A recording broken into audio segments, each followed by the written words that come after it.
everyone. Welcome to episode 20 of Brawling Pit, where we talk everything about Brawl, a standard legal commander format. I am one of your hosts, Johnathan Tang. Joining me on the line is Jacob. Hello, stranger. Wait, we've done this podcast for 20 episodes. I don't think you can call me a stranger. Who are you? At least literally just told you who I am. Well, could you at least tell me why I'm here? We do this podcast every week. Really? Yes. And you're saying that it's been 20 weeks? It's been 20 weeks. Are you sure about that? I'm quite sure. Huh. Are you high? No, I'm just in awe that apparently we've been doing this for 20 weeks. That's crazy. That is crazy. That's a week more than 19 weeks. It's also 19 weeks more than 1 week. That is mathematically true. Wow. What should we do? I think we should do a podcast. I think that's a great idea. Wow. Celebration for hitting the big number 20. We keep doing what we're doing. Exactly. Okay. I mean, I don't know if there's anything else that we can really do to celebrate. No? Why don't we talk about some controversial topics? That doesn't sound like a celebration, but okay. Well, what sounds like a celebration to you? I don't know, like blackjack and hookers. We can do that after. How about that? We'll agree to that. We'll do this, All right, fine. and then we'll wrap with that up later. All right, fine. I'm okay with that. Okay. Well, Mr. Controversial over here, what do you want to talk about? Actually, wait, hold on. Before we get into the heavy stuff, when you eat sushi, right? You don't just jump into the heavy stuff, right? You gotta eat the light stuff first. Because if you try to go from heavy to light, it doesn't feel the same, right? What sushi are heavy? I think usually like the tuna and the salmon are typically regarded as the heavier sushis. Are you serious? Yeah. Because those still feel light. I know you and I would agree, but like when you're trying to experience the fullest of your sushi, it's not optimal to go from salmon to like your California roll or whatever. You wouldn't want to start with your California roll and then move into your salmon. Okay. Yeah. So how about we'll start off a little lighter. So how was your week? My week is all right. How about yours? It's okay. Yeah. Did you go to F&M? Yeah, I did go to F&M. It was pretty fun. How about you? Yeah, me too. Really? Yeah, I played some Brawl. You have F&M Brawl?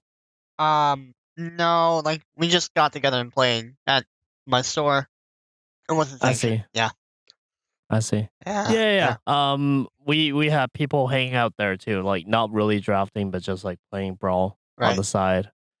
Yeah, I had to play their deck because apparently the only non-limited deck I had that day was a popper deck. I don't know why I brought my popper deck. Actually, one thing that I really like to do was when I drafted, if I thought I had like a really good draft deck, like oh my god, this is like a 10 out of 10 or a 9 out of 10 A+ deck, I would play against a constructed deck with my same draft deck. And when I say constructed, this was modern. I played against modern. Did you win? I did win a few games. That's how good they were. Holy crap. Yeah. Did you draft a Battle of Wits deck? No. No, not quite. And also, to clarify, these weren't just like, it was a pile of 60 cards and it was technically a modern deck. No. This was like a tier infect deck. Like, it had everything. It was not cutting any cards. Oh my gosh. In fact, it was that good. It was that good of an aggro deck. I won a couple times. Wow. Yeah, I mean, like, when they had their average draw, I didn't win. But, like, if they had, like, a slow draw, but not like mulligan to 4 kind of slow, but, like a slower than average draw, and I had a fast draw, I won. Wow. Yeah. I also had a pretty aggro-ish deck. I had 8 1-drops in my deck. Wow. That is pretty aggro. Well, did you win? I won 2-1, technically. Okay. One of them was a buy. Did you? Is that the feels bad buy? Yeah. Is that the forever alone buy? When you go 0-1 and then like round 2 buy because like your opponent is like spike. It was 0-1 and then I won the next one, and then it was buy because my first round and second round opponent was paired with each other, and my second round opponent won 0-2 and he was the only 0-2. So he cannot get the bye because if he gets the bye, I will be playing my first round opponent again. Okay. Wait, were there only 3 people in this draft? No, there are 7 people. I'm so shocked at how you got a bye. That's so weird. I mean, Yeah, whatever. I wasn't it's there. just how the math works out. Because I can't play Yep. the same opponent twice. Right. Yeah. Yeah, that's weird, but Yep. corner cases like that do happen from time to time. Yep. But yeah, it was a fun deck to play with because I can go turn 1 drop, turn 2 1 drops, and turn 3 1 drops, and turn 4 and then buff the team. but then you're out of cards. Well, yeah, who cares? I win the game. Okay. Yeah, but if you don't win the game, you're just like if you go turn 1, 1 creature, turn 2, land 2 creatures, turn 3, land 3 creatures. If you're on the play, that's it. You're out of cards. Yeah. Holy crap. Yeah. Actually, no. I think that's more cards than you have. No, wait. No, that's precisely enough. Okay, never mind. Precisely enough. Wow. That's amazing. Actually, speaking of that 0-1 bye, the bye I'm talking about, right? Like we've all had some unlucky streaks, and we've gotten like the round 1 loss. Yeah. In like a casual game. So you know how sometimes you'll go to round 2 and you'll be 0-1, and like your opponent's just nowhere to be seen, or you have like an official bye. Yeah. Okay, I've been the person on the other side of that many times.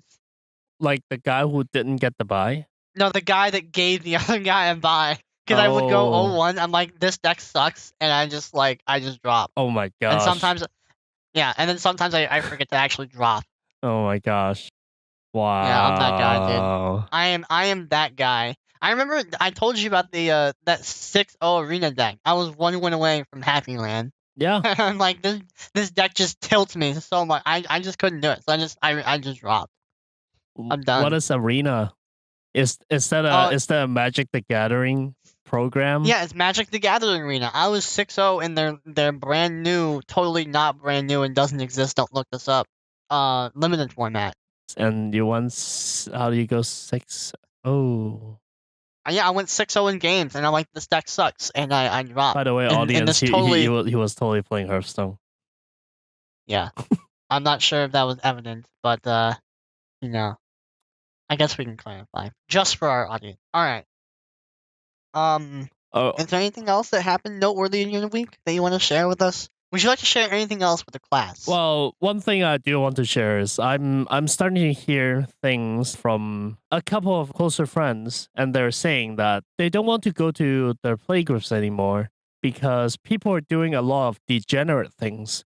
Wow. They are not really embracing the fun aspect of the game and how it just doesn't feel fun to dedicate 6 hours after a long day of work to drive all the way to that playgroup and play only to get completely shut down by decks they can win on turn 3.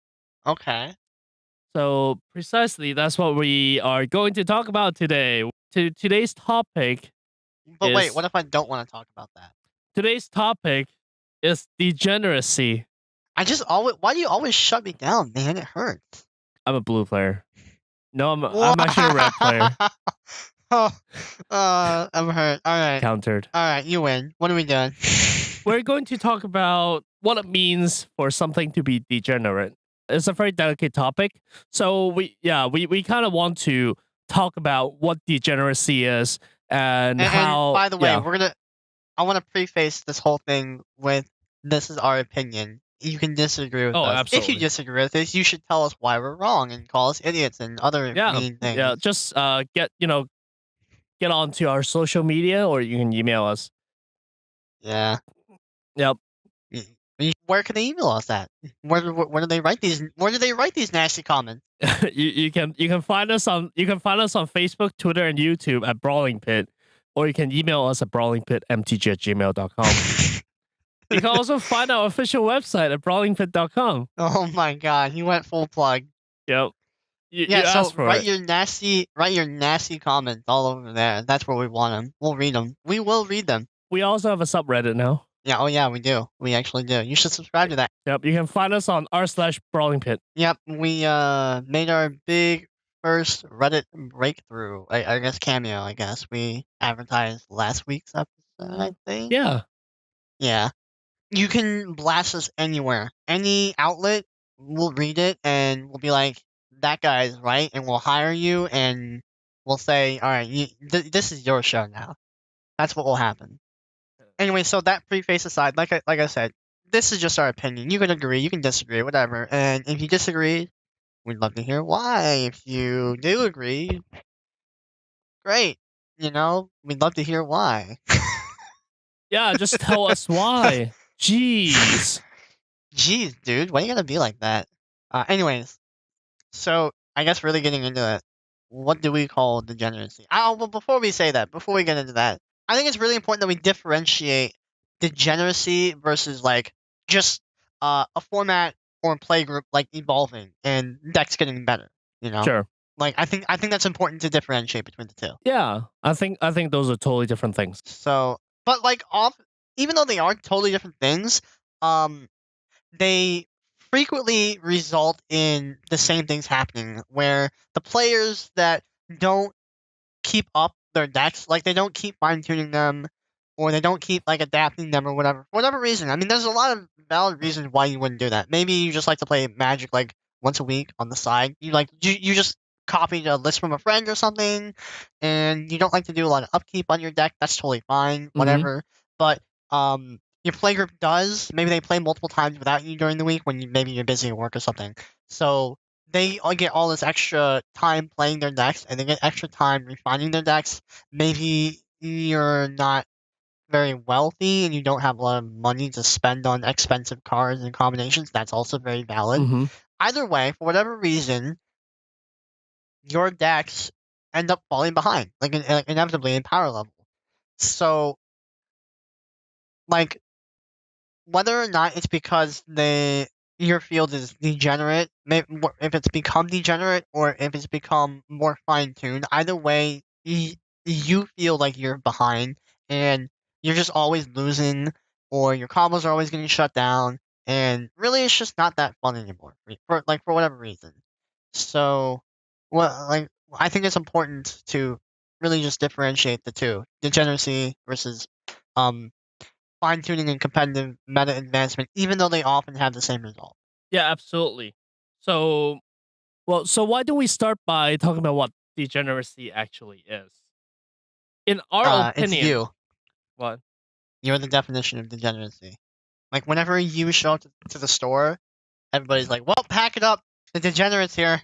Okay, that's Jacob's definition.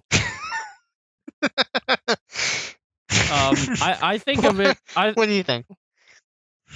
I think of degeneracy as something that a player can do within the rules of the game, but it's doing less interactive things that can often result in unfun situations for the other players. And that's kind of against the spirit of formats like Brawl or Commander, because the point is, it's supposed to be more of like a. Even though yes, there are elements of Magic. Like yes, you're still trying to win the game or whatever, but like Brawl was designed with a more casual outlook in mind and almost more of a social experience. Right. It's like a board game, right? You don't want to sit down with someone and then just say, "Oh, hey, by the way, all you get to do is just sit there and watch me play." I mean, maybe you do. I do that all the time. It's called Twitch TV. They want to do that. They can just go watch Twitch. Right, exactly. I agree. Not exactly fun. It's not really a great experience when you're like sitting down and you want to play, but you end up like, oh, I accidentally moved up Twitch and I can't leave. I mean, I think that's a close visualization of what's going on here. Right. So you don't want to do things that makes the game unfun. Well, you want to avoid not doing it. It's almost like a in my real opinion, by the way. In case nobody picked it up, that was a joke, by the way. That was a joke, Jonathan. I'm not sure if you were able to read in on that. But no, I didn't. That was a joke. Oh, okay. Yeah. Well, I want to be truthful with you. I think you're a great guy, and I don't really think you're a degenerate. Oh man, thank you so much. Are you blushing? I am totally blushing. Okay, I believe it. Anyways, my real opinion is that it's like a sliding scale of how much you're willing to improve your deck relative to your playgroup. I'm assuming you have a playgroup, by the way. It's like a sliding scale between how much you want to improve your deck, and what you want to risk with the terms of your playgroup. Now, this might seem a little cynical, right? Where it's like, well, if I make my deck like past this threshold of level of good, then my playgroup's going to leave me. That seems really cynical and really simplified, but I think there's some truth in it too. As an example, if Johnathan and I sat down to play Monopoly, right? And at first, it just started off like, hey, let's play and drink some beer and just chat while we're playing and rolling dice and building hotels and stuff. I mean, that sounds like a pretty good time. What do you think, right? I don't play Monopoly, but sure. Okay. Thanks, man. But then, like, after like a week or so, I go off and practice on my own, and I perfect my dice rolling, where I always roll the exact number I want. That's called You cheating, don't. Jacob. That's called cheating. But that's the analogy. So after a week, all right, we play Monopoly, and I roll all the numbers I want. I get Boardwalk right away, which is, by the way, actually that's a bad strategy. But like I get Boardwalk on my first go around, and you get stuck in jail. Like if that happened day after day after day after day, you wouldn't play, right? Like why would you? Yeah, I would rather watch Twitch. Exactly. So even though my explanation was like a little cynical, I think there's some truth to be derived from it. You really can't push your deck past a certain threshold, and this threshold is completely variable based on your playgroup. Completely. Absolutely. You know, so some groups might have like a high tolerance for that kind of stuff. I know the crowd I used to run with, so we were all spikes, right? But some of us like to play casual formats like EDH. This was an older group. There were no rules. Just play the best deck that you wanted. And if you got blown out by a combo, it's like, well, you should have constructed a better deck. Like, there was no hard feelings. But not all groups are like that. Right. And different groups, like Jacob said, has different tolerance. So let's talk about some of the things that we think is universally identified as degenerate that you can do in Magic. You might have also heard this degenerate term as unfair decks. So, like in Legacy, there are a lot of these type of decks, but like they're basically the same thing. Yeah, but in more social or casual formats like Brawl or Commander, you know, maybe it's not that good of an idea to build an unfair deck. So one example in Legacy of what we would define as degenerate, but you might have also have heard of them as unfair decks, is lands.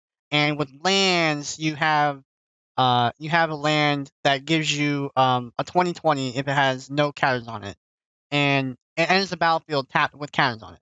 So what you do is you find that land, and there are a ton of mechanics to help you find that land and put it on the battlefield very quickly.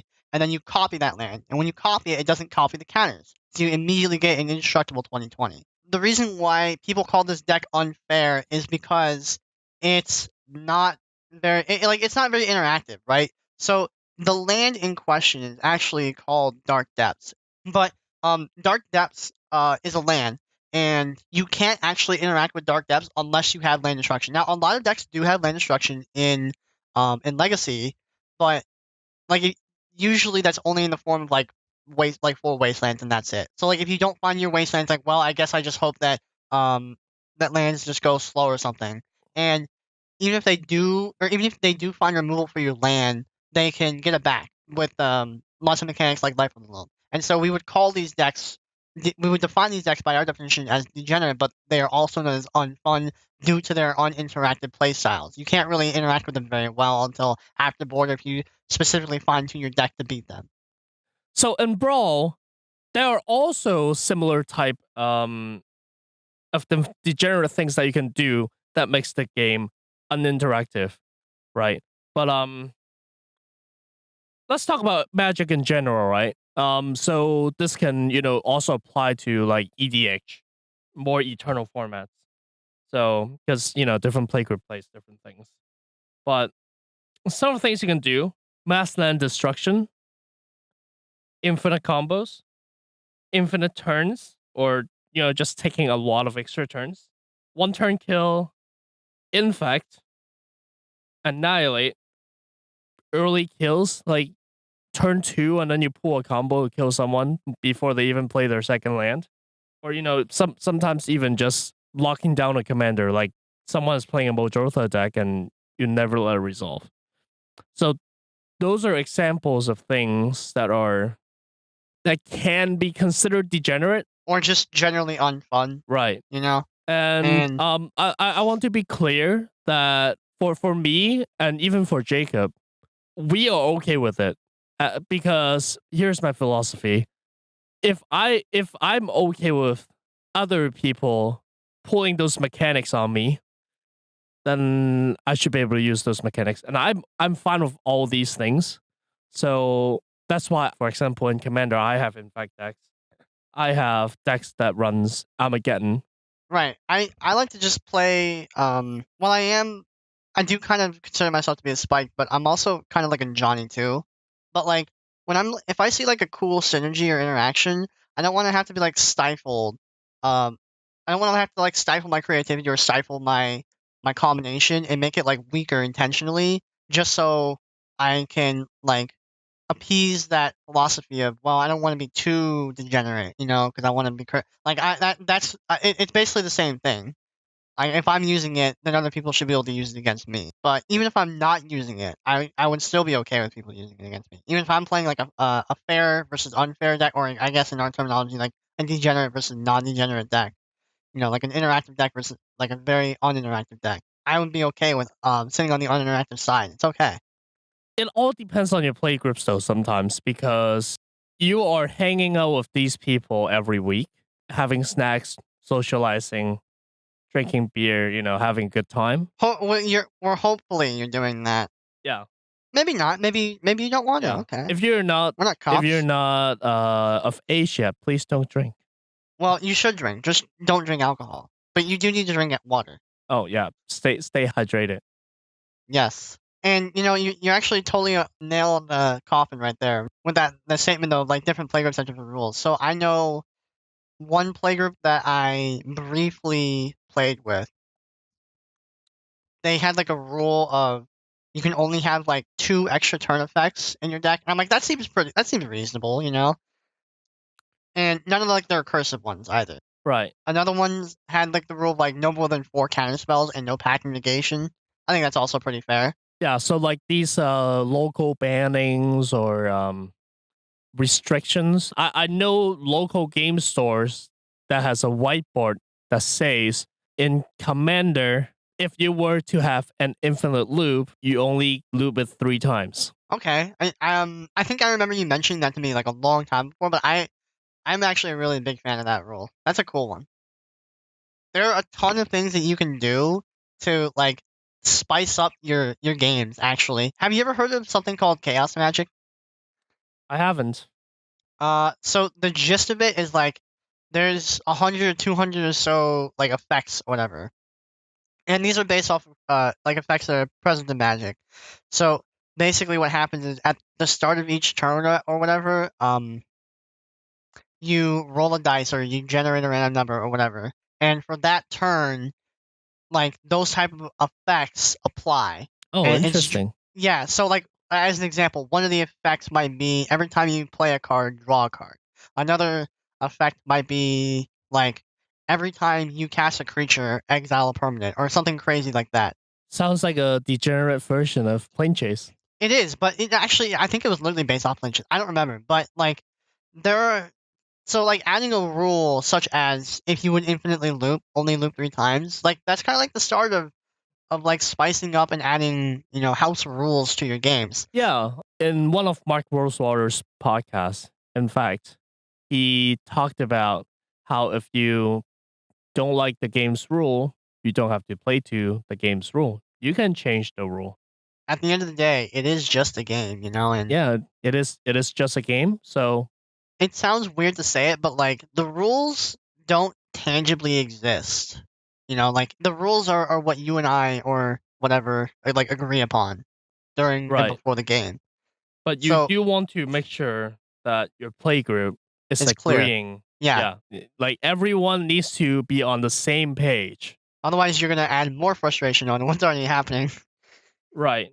Speaking of playgroup, a lot of these degenerate things can lead to a lot of frustration, like Jacob said, in different playgroups. I've seen playgroups broken apart because of people pointing at other people saying, "Hey, well, you killed me on like turn 1, I have to sit here and watch you play for 3 hours." Things like that, right? And Yeah. I've seen people stand up and leave the table because, and this is actually a personal experience. I wasn't as good as politics as I am today, and I was taking an approach that I learned from the command zone, saying, you want to train the other players in your playgroup that, hey, if you mess with me first, I'm going to mess with you. I don't care if I win or lose anymore. I'm going to make sure you don't win. And I was taking that approach on one person because I was playing my land stack, my no one dar EDH stack, and he destroyed my Terry Eternal. It means nothing, right? That enchantment meant nothing to me, but he destroyed it. I took that as an excuse for me to just go at him, right? But like, And he literally quit Magic the week after. So I've seen things like this happen. like, and that's another facet of this discussion too, entirely, which I think we should talk about, but I don't know how deep into it we want to go. Is like, to what extent is a person responsible for the happiness of other players in their group? Right. I mean, yeah, it is true that you're not responsible for how people are feeling. You're only responsible for your own feeling. But if you want to keep the play group going because it makes you feel better, it makes you feel like you're, socializing and having fun, then maybe you need better to foster. Yeah. You need to foster the play group with positivity and whatnot. And one way to do that is talk about what your playgroup can allow and what your playgroup is not allowing. And as rough news as this might sound to some people, but like, maybe the playgroup you're in, it just isn't right for you. Right. If you don't like the rules that your playgroup is setting up, you can leave the playgroup. You don't have to play with them. I think it's a better outcome. Like, hey, I like, I am like a spiky person, and you guys are like casual. That's all cool. Let's we'll just like play at different tables, but we'll grab beer afterwards. Like, way better outcome than like, well, you suck. No, you suck. No, your outlook is wrong. No, your outlook is wrong. And then you just don't talk to each other again. Like, way better way better outcome. Right. At the bottom of the barrel, right? At the end of the day, I'm like, wait, hold on. Okay, at the end of the day, at the end of the day, you're just trying to have fun, right? This is something that you can do, like something that you can control. If some other people are doing degenerate things in your playgroup, you can talk to them and say, "Hey, I don't really like this," and if they don't agree with it, you can bring a more powerful deck. Now, I don't know where, like, it could be a slippery slope. Like, the meta will just be stronger and stronger and stronger. Yep. And eventually, everybody's just playing like tier 1 decks, and right. That could be a disaster by itself. It could be. But that's one way to deal with it, right? Mm-hmm. Another way to deal with it is just say, like, "Hey, man, I don't really appreciate how you killed me on turn 2 before I even dropped my second land. I don't think it's cool, man. I had to sit here for 2 hours watching you guys finish your game. It was not very fun. My phone was dying. I don't have any battery. I can't look at Facebook." Whatever. Yep. Yeah. So, and like, you can bring that up, but like, once again, like, this could literally go back and forth. Like, even though you can bring it up and you can ask him, like, "Hey, next time, I'm not," like, you can even say, like, "Hey, I'm not even playing the best deck. I'm just here to have fun. Can you like not kill me on turn 2?" But once again, like, he's not even obligated to like fulfill your requests. Like, right. I mean, like we said, if you don't like your playgroup, you can leave it. Right. But here's another thing, though. What if your playgroup doesn't like your playstyle because you're doing the degenerate things? Exactly. That's scary. Right. So one thing you can do is stop. Yeah, like, well, I mean, those are like your only options, right? It's like, either you stop doing the degenerate things, you keep doing the degenerate things, and you make everybody else around you miserable, or you leave the group. Like, one of the three. Yeah, but there's it depends on how much you like your group. If you really like your group, I really recommend working towards like sticking together, lowering the power level of your deck. So Jason Alt from Brainstorm Brewery wrote a really good article many years ago. Like, it's been circulating for a long time and it's targeted towards Commander player. But I think it totally applies in our context. It's called the 75% deck. It teaches you how to build a deck that's not 100% tuned, but 75% tuned. So when you're playing against 100% decks, if you're drawing well, you still have a chance to win. But if you're playing against someone who is playing with like a 50% deck, right? Like someone who doesn't have a lot of resources, they're like trying to trade in all their cards and to find, the uncommon. Or they're like the hero that we all Yeah. strive to be, and they only play with what they open with packs, and they only buy like Right. one pack a year. Right. And they will have a chance to win because your deck is not something that can end the game right away. I'll definitely link that article in the show notes if just in case you haven't seen it yet. You know, You definitely actually, should read it if you haven't. one rule I've adopted is when Brawl is I will ask for a deck first before if I'm playing with people I don't know, I'll ask for a deck first. Because if it's not my deck, like if Yeah. See if they have decks to lend out, and more likely than not, their decks will have similar power levels. Yeah. If they have multiple decks, they're gonna be around the same level because the same person built the deck. If anything, they'll sometimes hand you the weaker one. I'm personally fine with that. I usually end up winning anyways. Humble brag, but Oh my gosh. You remember at the recent Grand Prix where you handed me the both the green red and the red white decks, and I think you broke them. yeah, I found new combos that apparently you didn't even see when building them. I'm like, Yeah. well, you broke my deck. yeah. So you had to lower the power. I affected the casual players that you hand those to, because now they're gonna see like a nerf version of the deck, and like, man, this isn't as good as when it was before. But that's because it was completely broken before. Right. I hurt everybody. Oh my gosh. But personally, I don't mind. And if you're confident in your ability to play, or maybe you just like playing with a new deck every time. I know I do, freshening things up. Maybe you could try adapting that rule. Just ask for a deck first, and if nobody has a spare deck, just like, oh, it's okay. I have my own deck. Whatever. Works for me. Another way to deal with these kind of situations is change your target, right? So if you're playing the degenerate deck because you want to try to win, well, maybe try to accomplish something else. Like, for example, instead of trying to win, try to build a deck that can work with all commons except your commander, of course. Well, actually, subject to change. Aren't there common legends soon, TM? No. Oh no, uncommon legend. There we go. There are uncommon legends, yeah. There you go. So you gotta make the legendary uncommon. Or try to do things that shifts your goalpost from winning. That was a big thing that I did too. Yeah, so try to make Fire Song and Sun Speaker work. That could be your goalpost. Yeah, that's why I love being a Johnny. It's really fun trying to like make janky combos like work. Right. His 1,000 Island deck is the product. It's actually my greatest and my deck that I have the most pride in, honestly. He spent so much money in sleeves. He didn't eat for 3 weeks. It was worth it. But that's a good idea, and you don't even need to have that shifting goalpost in mind in deck construction either. In fact, you can still play your tier 1 deck, but maybe instead of like trying to win, you try to force like this really cool combo. Right. So it will kind of delay your win and give everybody else like a fighting chance to like actually come back. Yeah.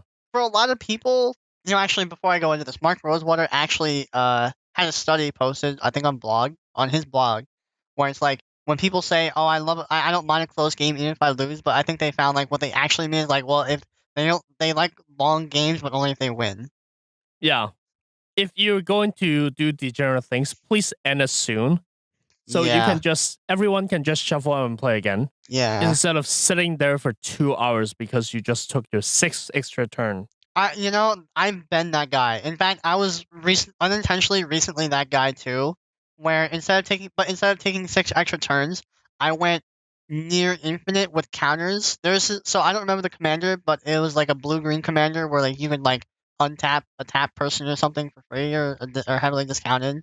And played a bunch of guys that like you could tap and add mana or tap and add counters. So I just like loaded up all my carries with like 50 counters, and then, like my entire playmat was cut. I had to like my cards would not fit on my playmat. Like my deck and graveyard weren't on my playmat. It was just creatures on the battlefield, and it would not fit on my playmat.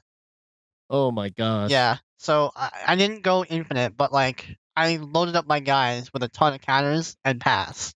And everybody Did you just win? Yeah, I won. Everybody just shuffled up and left.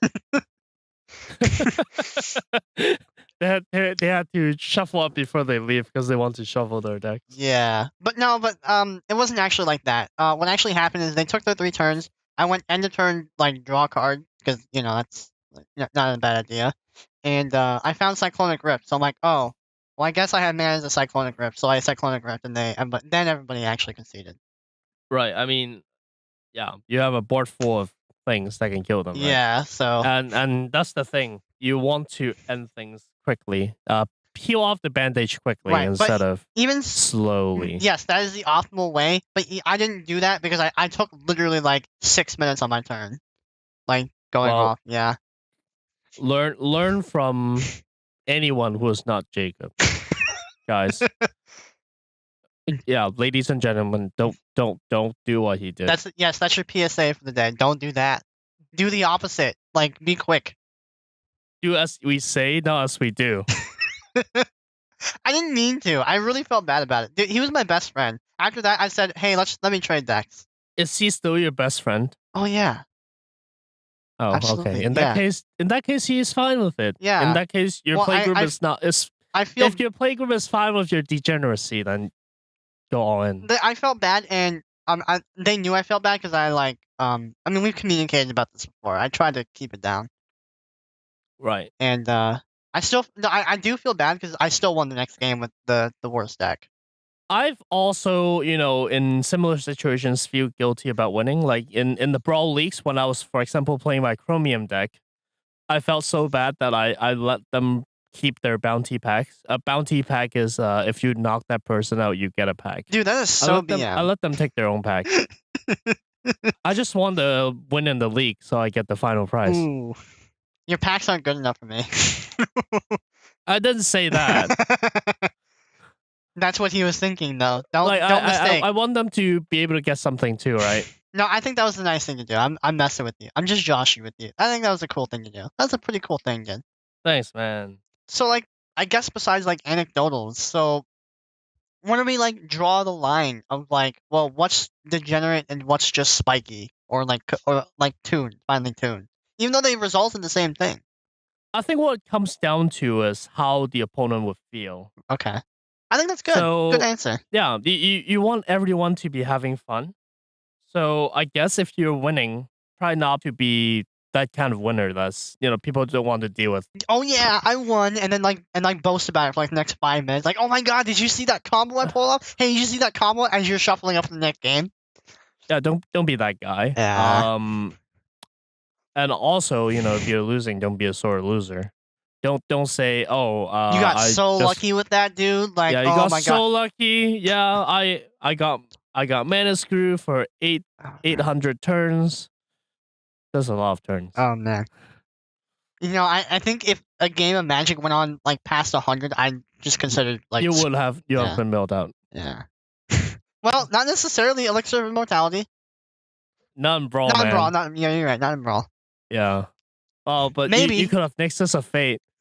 So yeah, Nexus every of single Fate. turn you'll be drawing the Nexus of Fate. But that's okay. You don't lose. Oh my gosh. You don't lose. But also, we have a new set coming up. They might put Elixir of Immortality in there. Usually it's a core set card, but you never know. They could do it. Dude, I played a blue-white control deck in Standard when Sphinx's Revelation and Supreme Brunch were in the same Standard. Because of course you did. I know. Of course I did. It was win condition less blue-white control, by the way. Like, not literally. My win condition was Jace Ultimate, Jace the Architect of Thought, or Mutavault. And I played Elixir of Immortality. Really? Yeah. No, you didn't that was play it. Stormtide Leviathan? Nope.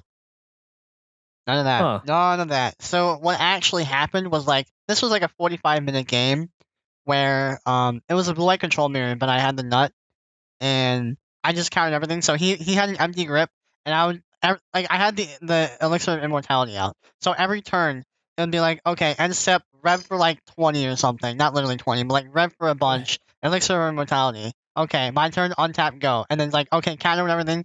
Rev for like 20. Elixir of immortality. Oh my gosh. He kept having kill spells for my Mutavault, but I'm like, I'm not gonna spend a counter spell to protect my Mutavault. He's like, well, I'll just get it again later. You know, like I gotta save my counter spells for one counter spell wars or two like big threats that can actually kill me. Yeah. But what ended up happening was like literally 45 minutes was the game, and then finally he's like, all right, I'm done. I didn't even kill him. Oh my gosh. Yeah. But speaking of counter spells, that's something that you can put into your blue decks if someone is trying to go degenerate on you. But what if you become the monster you're trying to stop? Well, fight fire with fire. All of a sudden, now you're headed down to stopping. You stopped the degeneracy, but now your group is on a spiky path towards fine-tuned metagaming. So, you know, what is it? It's like you die a hero, or you live to see yourself as the villain, right? To like to stop the other villains. Yeah. Live to see yourself become a monster to stop the monster. So. Yep. Exactly. Yeah. Oh man, it's not an easy fix. It requires open discussion and just time spent with your group and so communication is very important and empathy. Yeah, empathy. Just know how people are feeling. You know, just tap into your social skills. Well, every Magic player has that. We're talking to Magic players. They might not have any. You can't say that. I'm saying it. You can't stop me. Well, sure. You guys have them. Anybody listening, you have them. You have. Oh yeah, everybody who is listening to this podcast rock. Yes, you have them. Other Magic players might not be the case. Even if you're listening to us just so that you can insult us later, you're still awesome. You're still pretty good. Still pretty good. So I guess all in all, like my overall theory is like everything is acceptable, but like the further you get towards a fine-tuned deck or like a powerful deck, the higher the risk that you will run from people like stopping playing with you. You know, like you're not gonna force someone to play with you. I mean, I guess you could. You could find a gun and hold it to their head and say, "Play Magic with me." I don't know why you would. That sounds insane, but you could do that. I wouldn't recommend it. But we don't condone. No, we don't. The absolutely use of not. guns Please for don't. threatening. Please don't do that. Thank you. But so you can't realistically force someone to play Magic with you. But like even if they say no, you're good. Like even like after the game, like you just had one of those games where like you just did everything that we talked about, like might not be the best idea, and like your brain shut off, like empathy mode or whatever. Like even if they say to your face, "Oh no, it was fine, it was totally cool," like that doesn't change the fact that they might have not felt the best about that game, and they might just even subconsciously avoid playing with you again. Like maybe the next time you ask, "Hey, you want to play Brawl?" Like maybe next time they don't like. They're just like, I'm good, you know, like. Yeah. and that's it. I mean, like it's over. Yeah, you need to remember that at the end of the day, for this game to continue being the game that you love and enjoy, you need opponents to play with. And if you can't find those opponents because you're doing things you end up playing with yourself. Yeah, if you are playing with yourself anyways, and your opponents are not having fun playing with you, then you know. Can I actually say something that led to one of my greatest successes in Magic? Go for it, man. So one of my playtesting methods was playing with myself. Now you can interpret we're that. We're getting so many YouTube strikes right now. You know, I could just leave that hanging and say, let's head off to the sign off, and nobody will know what I meant by that, and you know, everybody's mind will rush to that one thing. But I'll do ourselves the service and clarify. So, I would literally play, and when I'm playtesting a deck, that is to say, like I'm testing a new card, or I don't know if this deck is good or whatever. I will literally play both sides of the matchup. This was good because one, increased data quantity, but two, it also led to understanding how other decks would deal with my deck. So I think both skills are very important for like preparing for a competitive field. Yeah, And absolutely. you will end up like that, but you won't be having fun unlike I was if you know if you end up unfortunately in the group of I don't have anyone to play with. Right. Yeah, that'll be sad. It would be pretty sad, wouldn't it? You can always play with us. Yeah. Email us. Actually, you know what? Maybe we should do viewer games. We could totally do that. Maybe Yeah, we can. maybe not soon, but sometime in the future we could totally do that. That's actually Sometime in the future, That- we'll tell you when we go to GPs. We go to GPs all the time, so maybe you can find us when we go to one. maybe. Yep. So yeah, I think that's about everything we want to talk about. Degeneracy. We probably talked way more than you ever want to know about this topic. I'm surprised But- if there's anybody still here at this point. Yeah, but if you're still here, you can find us on Facebook, Twitter, and YouTube at Brawling Pit. You can email us at brawlingpitmtg@gmail.com, or you can find us on our official website at brawlingpit.com. As always, thanks for listening.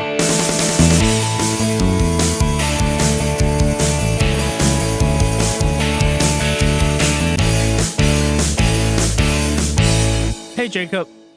Merry Commander Christmas. It's August. No, I know. It's what Commander players call the time period when the Commander set of the year comes out. And Commander 2018 came out 4 months early this year. But it's August. Yeah, I know. Just go with it. Fine. One of the I'm very excited about this set, by the way. Well, what's in it? Tell me what's in it. I don't know anything about it. The all the commanders are planeswalkers, and it's very exciting. One of them looks very, very creepy. Aminatu, the Fate Shifter, the Esper planeswalker commander looks scary as hell. But what I'm most excited about, a deck that I will definitely build out of, all the new commanders that got spoiled, is Yuriko, the Tiger Shadow. I'm going to read the card right now because I'm so excited. 1 blue black for a 1/3 human ninja. Okay. Of course, it's a legendary. She has an ability that Commander players has been asking for so long. Is Commander Ninjutsu. Blue, black. You can pay that amount to return an unblocked attacker you control to hand. Put this card onto the battlefield from your hand or the command zone, tapped and attacking. So, ignores commander attacks, amazing ability, but that's not it. Because it also says, whenever a ninja you control deals combat damage to a player, reveal the top card of your library and you put that card into your hand. Each opponent lose life equal to that card's converted mana cost. Very, very powerful ability. And I think I found just a way to abuse this. So you have a bunch of cheap creatures, right? The ones with evasion that you can play. Not only do they have evasion, they should have a ETB or a LTB effect. So you play those guys, and then you play your ninja so you can get those cheap evasion creatures back to your hand, and you can replay them for value. The rest of the deck is going to be expensive spells. So, for example, you will have Omniscience to cheat out all the other expensive spells. You have Friend's Temporal Gateway and Quicksilver Amulet to help you cheat out spells as well. You're going to run things like, Gilded Lotus is going to deal 5 to everyone when you reveal it. Of course, you're going to need the Sensei's Top, things like that. You want expensive stuff. Like Cryptic Command is an expensive thing. River's Rebuke is an expensive thing. I think this deck is going to be amazing. Wow, dude, that sounds really cool. Wow, I'm not convinced that you think it sounds really cool. Wow, dude, that sounds really cool. I'm gonna go play Commander right now. Well, if you're so smart, what would you put in the deck? Islands. Yeah, I was already going to do that. No. Like 99 islands. But you can't. You won't even be able to play the commander. Who cares? You have 99 islands. Oh my gosh. No, actually, I'd probably play like 250 islands and some Battle of the Wits. You can only have 100 cards. Man, I don't know, man. I don't play command. I don't even know what it is. I just play Brawl all day. You can't realistically expect me to understand these intricate, complex rules of Commander. Wow. Yep.